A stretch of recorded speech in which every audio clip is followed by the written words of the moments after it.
wabarakatuh. Alhamdulillahirabbil alamin.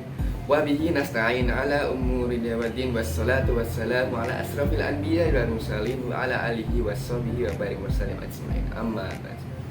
Oke, sebelumnya kenalin, namaku Ahmad Abi Yazdiar. Kebetulan saya berkuliah di UIN Wali Songo Semarang, Fakultas Dakwah dan Komunikasi, jurusan Komunikasi dan Penyiaran Islam, kelas KPI D, atau biasa disebut dengan mahasiswa komunikasi D. Jadi begini ya, saya panggil teman-teman aja, karena mungkin yang nonton itu juga masih sepantaran dengan saya, masih daudi lah umurnya. Sebenarnya saya ingin membahas sebuah ingin menceramah, tapi sebetulnya saya sendiri juga masih belum bisa dikatakan seorang mubalik yang dapat dikatakan berhak untuk berceramah atau berhak untuk memberikan sebuah ilmu kepada teman-teman. Tapi yang saya garis bawahi adalah kita itu adalah sebagai seorang muslim. Tentu ada banyak sekali sifat-sifat yang kita miliki dan tanpa kita sadari adalah sifat-sifat tersebut adalah sifat-sifat yang sebetulnya dibenci dengan Allah, dan kita nggak sadar bahwa kita tuh memiliki sifat-sifat tersebut. Salah satu contohnya adalah ketika kita mempunyai sifat hasad.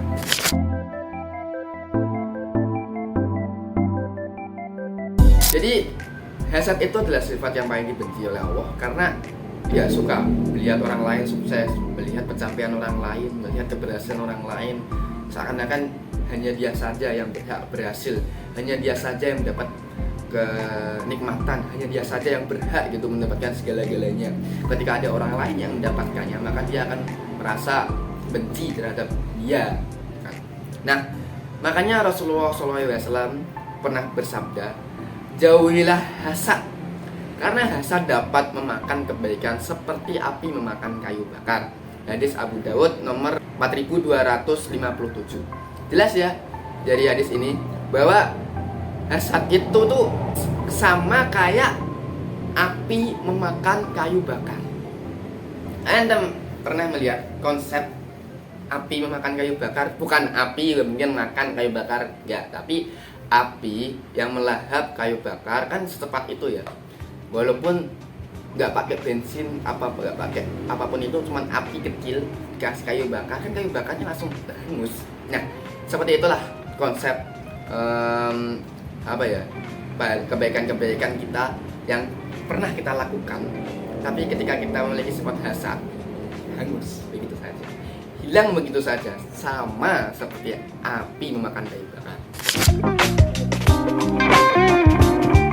Kemudian Rasulullah SAW juga pernah bersabda bahwa jangan saling membenci, jangan saling najasi, jangan saling membelakangi. Janganlah sebagian kalian membeli barang yang sedang ditawar orang lain, dan hendaklah kalian menjadi hamba-hamba Allah yang bersaudara.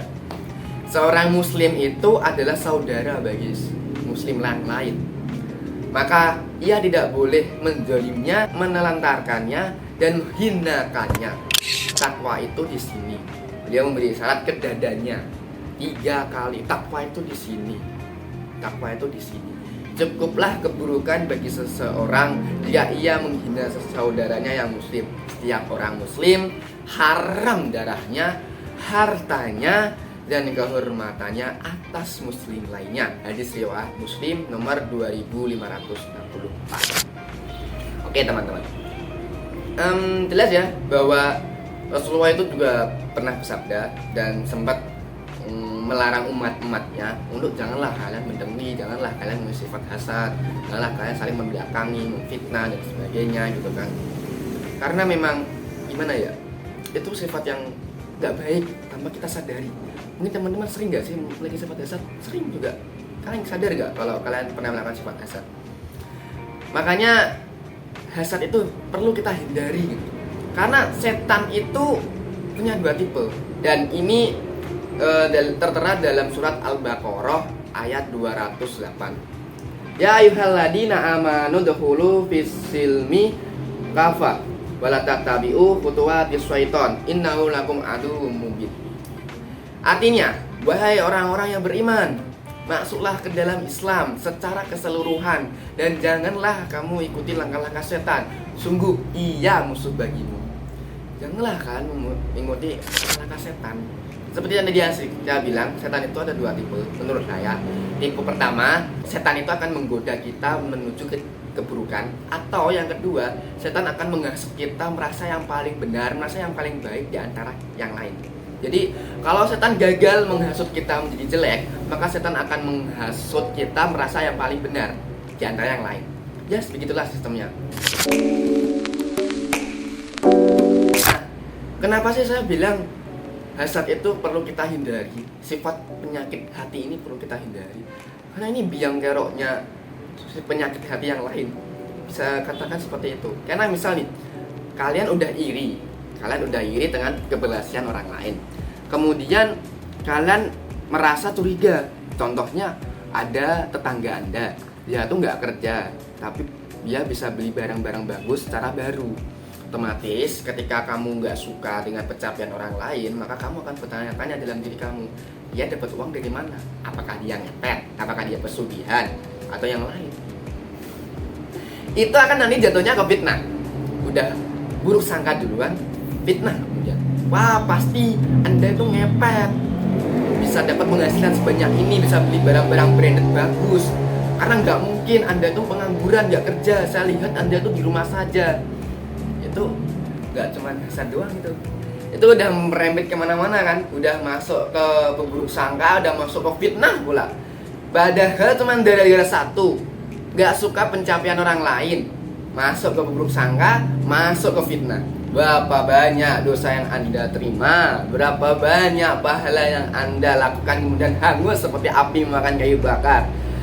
A'udzubillahi min dzalik. Jangan seperti itu ya. Karena hasad atau dengki itu menunjukkan haram, jelas haram. Banyak mudaratnya, di antaranya lain ya. Hasad itu berarti benci pada qada dan qadarnya Allah Subhanahu wa taala. Jelas. Kenapa bisa? Berarti dia tidak menerima takdirnya, qada dan qadarnya. Karena dia merasa, kok aku nggak dapat kayak gini ya? Kok aku nggak bisa beli barang-barang itu ya? Karena dia berarti menjudge bahwa Allah itu nggak adil. Itu poin pertama. Yang kedua, hasad berarti permusuhan terhadap saudaranya. Ya, kan jelas ketika lu gak suka dengan orang itu, pasti ada slack, pasti ada gap. Kayak, pasti lu gitu kan, kok dapet kayak gini. Karena akan nanti nimbulnya perpecahan antar saudara, ya kan. Yang ketiga, hasad mengakibatkan kesedihan atau penyesalan di hati orang yang dengki. Tiap kali nikmat orang lain bertambah pula rasa sakit hatinya sehingga ia hidup merana. Alhamdulillah. Jadi gini, jadi hasad itu mengakibatkan kesedihan terus, bertimpa terus. Misal melihat orang lain dapat keberhasilan, dia merasa sedih, dia merasa merana gitu. Karena dia nggak suka mendapatkan keberhasilan orang lain. Padahal cara-cara itu kan bisa kita lakukan dengan ya udah kita menerima, bersyukur apa yang kita udah terima. Anda itu bisa hidup bernafas, menonton video saya sampai detik ini itu Anda harusnya bersyukur. Jangan kalian melihat keburukan orang lain. Anda punya HP, bisa nonton video ini, bisa punya kuota, Anda bisa duduk di bangku perkuliahan atau di sekolah. Harusnya Anda bersyukur. Banyak sekali di luar sana yang perlu kita syukuri. Orang lain di luar sana masih ingin kuliah, masih ingin pendidikan, masih ingin kesehatan, masih ingin punya handphone, masih punya alas kaki. Kita yang udah notabene punya segalanya masih iri dengan pencapaian orang lain. Astagfirullahaladzim, gak baik. Karena gini ya, karena hasad itu tuh mengakibatkan rasa syukur kita berkurang. Apa sih yang bikin kita berkurang rasa syukur? Nikmat Tuhan mana lagi yang mendustakan? Jelas bahwa Allah tuh memberikan nikmat segalanya sesuai dengan porsinya hamba-hambanya. Juga Allah memberikan cobaan-cobaan sesuai dengan porsi hambanya masing-masing. Jadi apapun yang kita terima, kita kembalikan lagi kepada Allah. Apapun yang orang lain terima, apapun keberhasilan orang lain, kembalikan kepada Allah. Karena itu bukan hak kita. Di dunia ini nggak ada yang pasti, mas. Nggak. Di dunia ini itu semua fana. Karena memang jelas, Anda mau meninggal membawa harta yang Anda punya. Tentu. Anda ingin meninggal membawa HP, iPhone yang Anda punya. Semua yang Anda miliki di dunia ini tuh ketika Anda meninggal dikubur, hanya satu yang Anda bawa, amal soleh.